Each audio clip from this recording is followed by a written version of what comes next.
জাতীয়তাবাদ আপনাকে বেহেস্ত প্রমিস করে, কিন্তু আপনি যে আপনার বানানো দোজখে এখনই আছেন এই সত্য স্বীকার করতে শেখায় না।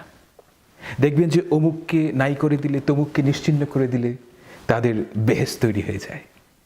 পাকিস্তানিরা না থাকলে, ইন্ডিয়ানরা না থাকলে, জামাত শিবির না থাকলে সব কিছু পবিত্র হয়ে যাবে। তারা বোঝেই না যে জাতীয়তাবাদীদের বেহেস্ত আসলে স্টুপিডদের picnic paid by the tax pairs.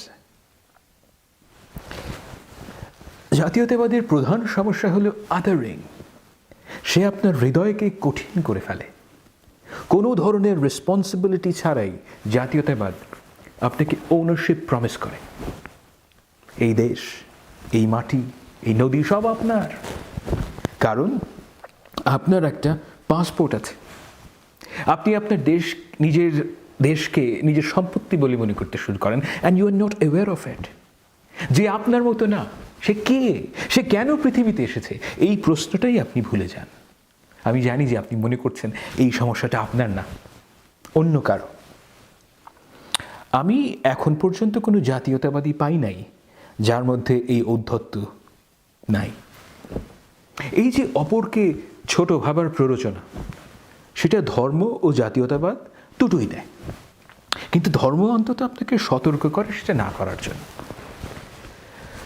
জাতীয়তাবাদকে seriously নিলে আপনি কোনোভাবেই এই মনোবিকার এড়াতে পারবেন না। একটা উদাহরণ দেই। ক্যানবেরায় একজন বাংলাদেশি গায়িকা আছে যাকে আপনারা সম্ভবত চেনেন না।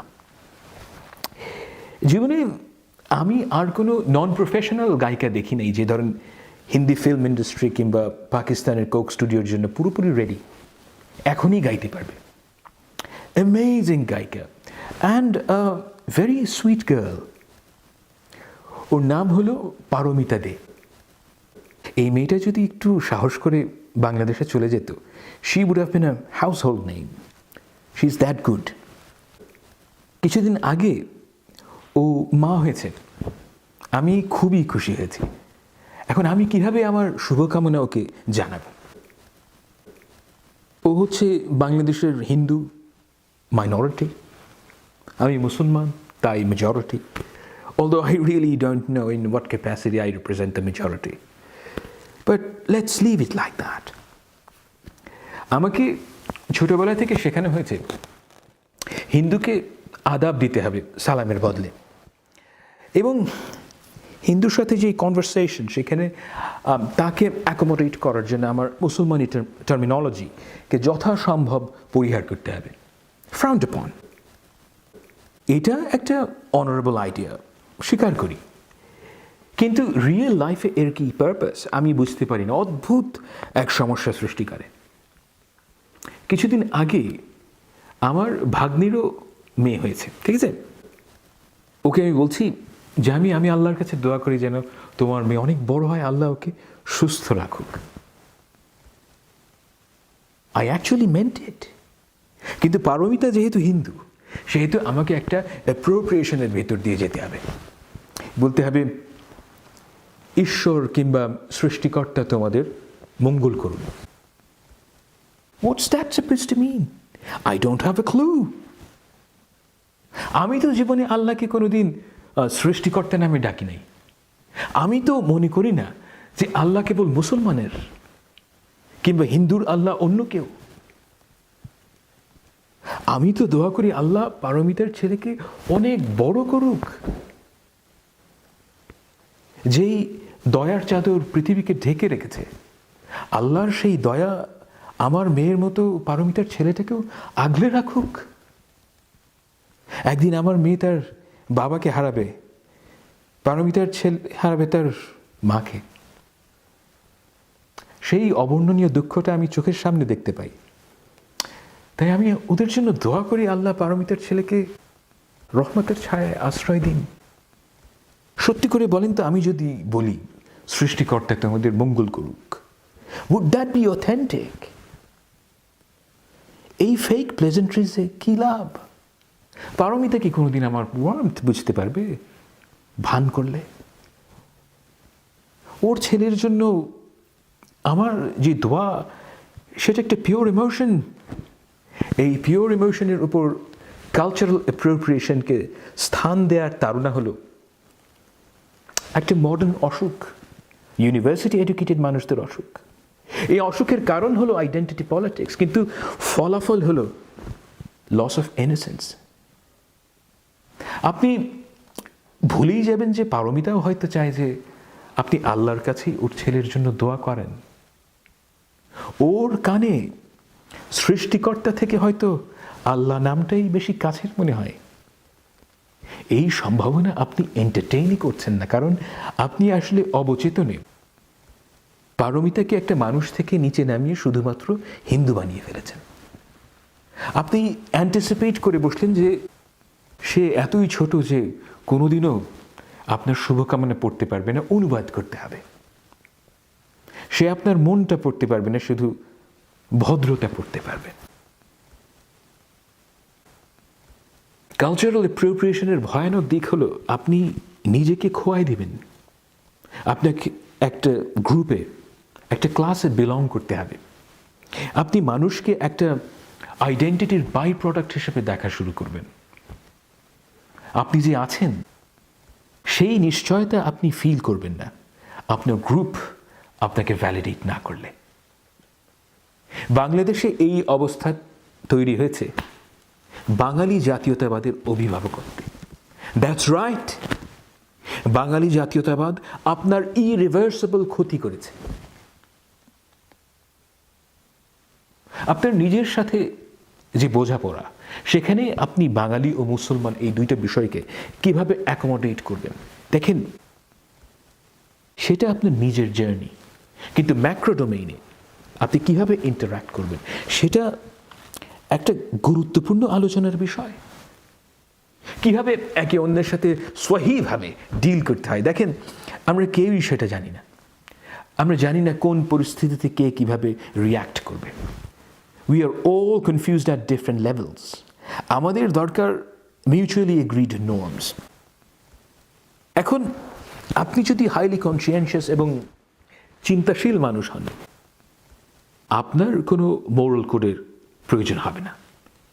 কিন্তু কোনো সমাজেই বেশিরভাগ মানুষ আসলে চিন্তা করে না। They just want to feel good and pretend this feeling good is a proxy for thinking. এই সংখ্যাগরিষ্ঠের একটা মোরাল কোড দরকার। দয়া করে মোরাল কোড বলতে হালাল হারাম বুঝবেন না। It's far more deeper than that. সাগর পাড়ের একটা লাইট হাউসের কথা চিন্তা করেন। লাইট হাউস আপনাকে ন্যাভিগেট করার জন্য যথেষ্ট ইনফরমেশন দেয় না, একেবারেই না। কিন্তু আপনাকে এতটুকু ইঙ্গিত দেয় যে কোথায় যেতে হবে, অ্যাটলিস্ট কোথায় গেলে আপনার সর্বনাশ হবে না। আপনি যদি মুসলমান হয়ে থাকেন, কোনো বইয়ে পড়েছেন যে বেস্টিয়ালিটি মানে পশুর সাথে যৌনতাকে ইসলাম নিষিদ্ধ করেছে? আমার মনে হয় আপনি পড়েন নাই। কিন্তু আপনার কানে কেউ বলে না যে ইসলামে বেস্টিয়ালিটি নিষিদ্ধ? কে বলে? বলছে আপনার মোরাল কোড। কেন বলছে? কারণ ইসলাম সম্বন্ধে অনেক কিছু জানার পর আপনার মনে হয়েছে, আপনার মনে একটা আইডিয়া এসছে যে ইসলাম এটিকে নিষিদ্ধই করবে। মোরাল কোড কিছুটা এই ধরনের বিষয়। It is never sufficient on its own. কিন্তু আপনাকে বেশিরভাগ সময় এই ইঙ্গিত দিতে পারে যে কি করাটা চলনসই হবে। এখন পৃথিবীতে আপনি যে সমাজেই যান, একটা অদ্ভুত ব্যাপার লক্ষ্য করবেন। সমাজ চালু রাখতে মানুষ এমন সব কাজ করে যেখানে আসল লক্ষ্য থেকে তার বাই প্রোডাক্ট বেশি গুরুত্বপূর্ণ। রজার স্ক্রুটন খেয়াল করেছিলেন এই বিষয়টা। পৃথিবীর প্রত্যেকটা সমাজে এই জিনিস আপনি দেখতে পাবেন। আমরা যখন ছোট ছিলাম, ছেলেদের মধ্যে একটা নিয়ম ছিল যে আমার বন্ধুর প্রেমিকা আমার জন্য নো গো জোন। আমি তাকে ফোন দিব না, আমি তার সাথে একলা দেখা করব না। বলতে পারেন যে এটা হলো ওই বয়সী ছেলেদের একটা অনার কোড। এখন এই যে আমার অনার কোড, এতে আমার বন্ধুর প্রেম কি গহর বাদশা বানেসাপুরের মতো অক্ষয় প্রেম হয়ে গিয়েছিল? 6 মাসের থেকে নেই ভাই। কিন্তু এই অনার কোডের বাই প্রোডাক্ট হলো trust and friendship, and that is important.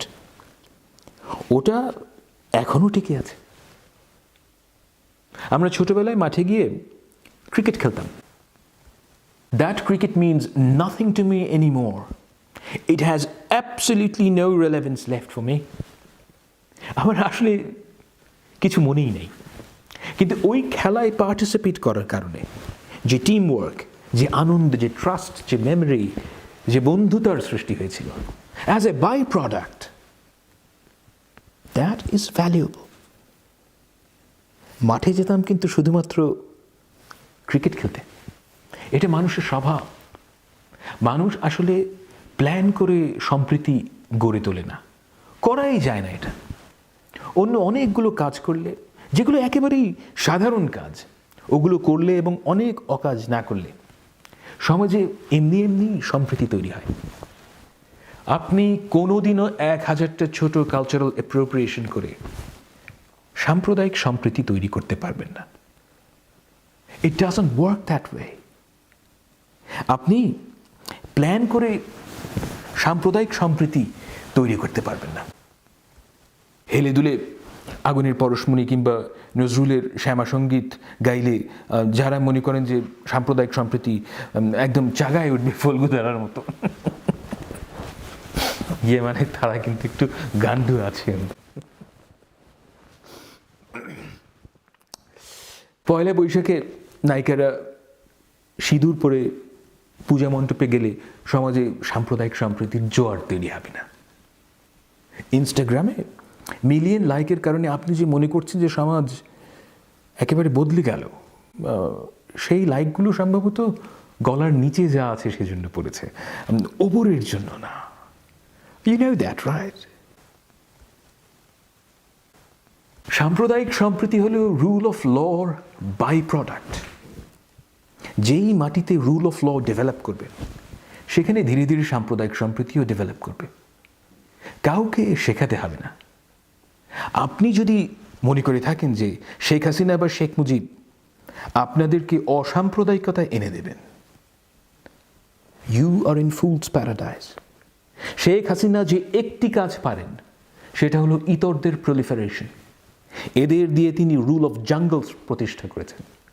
Sheikh পরিবারের জন্য রুল অফ ল হলো অ্যানাথেমা। শঙ্কর মাছের চাবুক হলো শেখ পরিবারের কোট অফ আর্মস। খেয়াল করেন যে ক্রিকেট খেলার ওই বাই প্রোডাক্ট সম্ভব হয়েছিল শুধুমাত্র একটা কারণে, যে আমরা সবাই ক্রিকেট খেলার যে নিয়ম সেটা মেনে নিয়েছিলাম। এখন 22 জন যদি 22 রকমভাবে ক্রিকেট খেলতে চাইতো, তাহলে কি হতো? আমরা ক্রিকেট খেলতেই পারতাম না, কিন্তু সেটা বড় সমস্যা না। ওই যে বললাম, আসল জিনিস মানে টিম ওয়ার্ক, বন্ধুতা, ওসব কিছুই তৈরি হতো না। মনে রাখবেন যে মোরাল কোড হলো ওই ক্রিকেট খেলার নিয়ম। যে আপনার মোরাল কোড শেয়ার করে না, মানে দর্শক, তার কাছে সবসময় ওই মোরাল কোড হাস্যকর মনে হবে, কারণ সে চিন্তা করছে এন্ড গোল নিয়ে, তার চিন্তা অবজেক্টিভ। সে আসলে চিন্তা করছে ক্রিকেট খেলার আইন কি এটা নিয়ে। কিন্তু মোরাল কোড নিয়ে সব ধরনের objective analysis end of the day আপনার কাছে অসম্পূর্ণ মনে হবে। কারণ ডাউন ডিপ ইনসাইড আপনি জানেন যে ক্রিকেট আপনি খেলতে গিয়েছিলেন ঠিকই, কিন্তু আপনার জীবনে আসলে কাজে দিয়েছে কি ক্রিকেট খেলার বাই প্রোডাক্ট, যেটা নিয়ে কোনো অবজেক্টিভ অ্যানালিসিস করা সম্ভব না।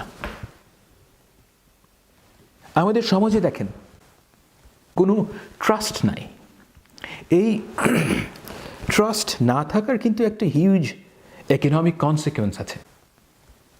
যেমন ধরেন, আপনাকে অফিস থেকে গাড়ি দেয়, আপনার নিজের একটা গাড়ি আছে এবং সেটার জন্য আসলে কোনো ড্রাইভারের দরকার নেই, মাঝে সাঝে ইউজ করেন, আপনি নিজেই গাড়ি চালিয়ে যেতে পারেন। কিন্তু আপনি 20,000 টাকা বেতন দিয়ে একটা ড্রাইভার রেখেছেন, কারণ রেস্টুরেন্টে গাড়িটা পার্ক করে ভেতরে খেতে গেলে অনেকেই আপনার গাড়িটাকে নিজের গাড়ি মনে করবে, মানে তারপর আবার জয় বাংলা বলবে। আপনি খেয়ালই করেন নাই যে আপনি আসলে কোনো ড্রাইভার এমপ্লয় করেন নাই, আপনি এমপ্লয় করেছেন একজন গাড়ির দারোয়ানকে, যে গাড়ি চালাতে পারে। এই যে আপনার পকেট থেকে 20,000 টাকা চলে যাচ্ছে প্রতি মাসে, এটা হলো সমাজের ট্রাস্ট না থাকার কাফারা। এবং বাংলাদেশের ইকোনমির খুব বড় একটা অংশ আসলে নির্ভর করে আমাদের মিউচুয়াল ডিস্ট্রাস্টের ওপর। যেহেতু দেশের সব নাগরিকই অপর নাগরিককে চোর মনে করে, সেহেতু প্রায় সব ম্যানেজারিয়াল রোলে খুব বড় একটা দায়িত্ব হলো দারোয়ানি করা। যেই কাজ 2 জনে করা যায়, সেই কাজ করতে আমরা 6 জনকে নিয়োগ দিই। কারণ এখানে ইমপ্লিসিট অ্যাজাম্পশন হলো যে 2টি দারোয়ান থেকে 6টি দারোয়ান ভালো। এই দেশের প্রতিটি আইন, প্রতিটি পলিসি লেখা হয় চোরদেরকে এক্সপ্লিসিটলি সুবিধা দেওয়ার জন্য, নয়তো চুরি আটকানোর জন্য। আপনি সবার চুরি আটকে দেন, 3 সপ্তাহের মধ্যে এই দেশে মিলিটারি কু হবে, সশস্ত্র বিপ্লব হবে, রাস্তায় খুনাখুনি হবে। I am telling you. Awami ও সরকারি কর্মচারীদেরকে যদি চুরি করতে না দেওয়া হয়, 3 সপ্তাহের মধ্যে পুরো দেশ অচল হয়ে যাবে। পুরো দেশের ইকোনমিক অ্যাক্টিভিটির প্রাণ ভোমরা হচ্ছে গিয়ে চুরি। এই দেশের বিশাল সংখ্যক মানুষ কেন বেতন পান এ সম্বন্ধে কারো কোনো ধারণাই নেই। তারা তো কাজ করার জন্য বেতন পান না ভাই, তারা বেতন পান কারণ বেতন না পেলে আসলে চুরির ওপর আপনার নিরবিচ্ছিন্ন অধিকার তৈরি হয় না। যার বেতন যত বেশি, তার চুরি করার অধিকার তত বেশি। যিনি সবচেয়ে বেশি বেতন পাবেন, তিনি সবচেয়ে বেশি চুরি করতে পারবেন। বাঙালি এভাবেই তার প্রাণীর নেতাকে সম্মান জানায়। খেয়াল করেছেন কিনা জানি না, বেতন জিনিসটাই হচ্ছে গিয়ে আপনার চুরি করার পারমিট। ধরেন যে আপনি বেতন পান না কিন্তু চুরি করলেন, আপনি নির্ঘাত জেলে যাবেন, তারপর ওরা করবে এবং আপনি কি জানি বলে ব্যথা পাবেন। হ্যাঁ, যে বেতন পায় না সে আসলে চুরি করার জন্য সরকারিভাবে অযোগ্য ঘোষিত হয়েছে, যে কারণে সে চুরি করলে জেলে যায়। অপরাধের জন্য না, অনধিকার চর্চার জন্য। আর আপনি যদি বেতন পান, তাহলে সমাজের প্রতিটি মানুষ, রিক্সাওয়ালা থেকে নিয়ে 4 স্টার কিংবা মুজিব কোর্ট, সবাই আপনার চুরি করার অধিকারকে স্বীকার করে নেবে। চুরি একটা প্রিভিলেজ। এই প্রিভিলেজ আমরা শুধু তাকেই দেব যে বেতন পায়, শুধু তাকেই দেব। যে সবচেয়ে বেশি বেতন পাবে সে তেল, নদী, রাষ্ট্রীয় সম্পদ, ভোট সব কিছু চুরি করতে পারবে। তো আমাদের সমাজে ট্রাস্ট কেন নাই? কারণ 22 জন 22 ভাবে ক্রিকেট খেলতে চেয়েছিল, যার ফলে সেটা বাংলাদেশ হয়ে যায়। মোরাল কোডের এনিগমা হলো ঠিক এখানে। সাফিসিয়েন্ট নাম্বার অফ পিপল এই কোড মানা শুরু করলে বাই প্রোডাক্ট কী হবে এটা কখনোই প্রেডিক্ট করা সম্ভব না। আপনি 7th সেঞ্চুরি আরেবিয়াতে গিয়ে প্রফেটের যে কম্প্যানিয়ন সাহাবা, তাদেরকে যদি বলেন যে আগামী 200 বছরের মধ্যে অ্যাস্ট্রোনমিতে একটা রেভলিউশন আসবে এবং সেটা করবে মুসলমানরা, আমার মনে হয় না তাদের একজনও এটা কল্পনা করতে পারবেন। কেন? নামাজ রোজার জন্য মুসলমানের খুবই অ্যাকুরেট সময় জ্ঞান লাগে, তার উপর কোরআনে বারবার উপরের দিকে তাকানোর তাগাদা দেওয়া হয়েছে। প্রথম দিকের মুসলমানরা তাই মেটিকুলাসলি হেভেনলি বডিজের রেকর্ড কিপিং শুরু করেন। এর ফলাফল কি? আশ্চর্যজনক। আজকের পাকিস্তানের ইসলামাবাদের কাছে একটা পাহাড়ের ওপর নান্দানা ফোর্টে গিয়ে আল বেরুনি অ্যাস্ট্রোলেব দিয়ে দিগন্ত রেখার সাথে অ্যাঙ্গেল মাপলেন, দিগন্ত রেখার, এবং অঙ্ক করে পৃথিবীর পরিধি বের করলেন with amazing accuracy. Nasiruddin Tusi mathematical modelling ছাড়া নিকোলাস কোপার্নিকাসের হিলিওসেন্ট্রিক মডেলিং অসম্ভব ছিল। দেখেন যে এই ডেভেলপমেন্টগুলো রসুলের সময় প্রেডিক্ট করা অসম্ভব ছিল। এটাই হলো মোরাল কোডের এনিগমা। আপনি প্রেডিক্ট করতে পারবেন না। The magic happens only when sufficient number of diverse people interact.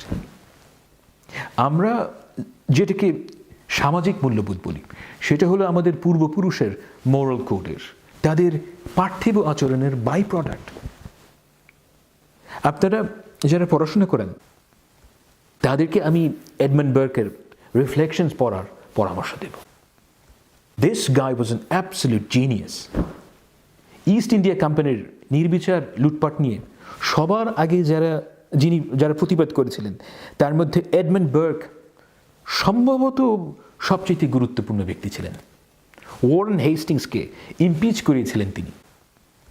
উনি ফ্রেঞ্চ রেভলিউশনের সমসাময়িক এবং এই বইয়ে তিনি ফ্রেঞ্চ রেভলিউশনের ক্রিটিক করেছিলেন। দুর্দান্ত।